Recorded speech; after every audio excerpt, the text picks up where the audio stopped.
name is Whisnant, and I'm a historian and scholar who's been working on the history of the Blue Ridge Parkway for about 20 years.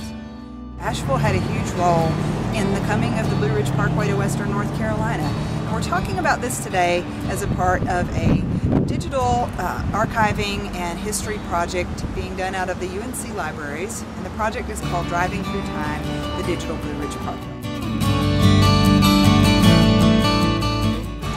Asheville in the 20s had been booming.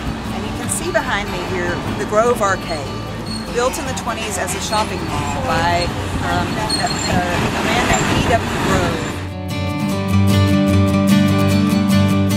Behind us we see the second Battery Park Hotel. This hotel, too, is part of the landscape of Asheville that dates from the 1920s tourism boom.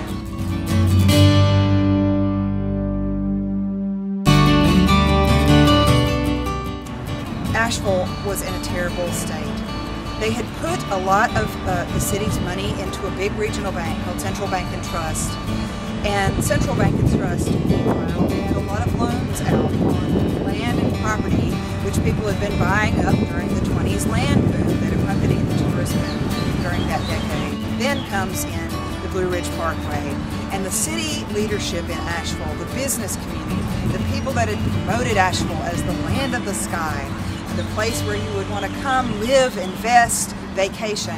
That same group thought that if they could get the Blue Ridge Parkway built through or near Asheville, the tourists that had stopped coming when the Depression came would come back to Asheville, and the boom would start up again. The golden days would be back.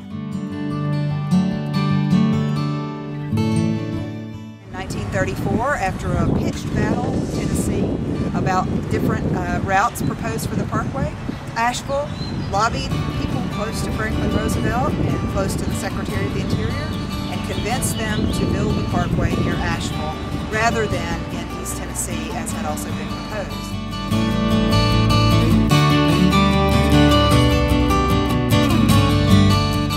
It remained to be seen whether it would arrive in time to save Asheville from the doldrums of the Great Depression. We're out this afternoon on the Blue Ridge Parkway just north of Asheville at about milepost 376 at the Tanbark Ridge Overlook. And thinking historically, this is near the north end of Parkway Section 2Q, which was one of the Asheville sections.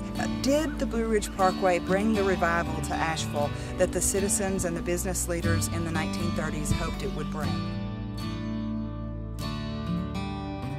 In the long term, of course, the Blue Ridge Parkway from World War II and to the present day has been the most visited, most popular site in the entire national park system. When you go into the historical record and look at when certain parts of the parkway were built, you come to notice that Section 2Q and the other Asheville area sections were generally not built until after World War II.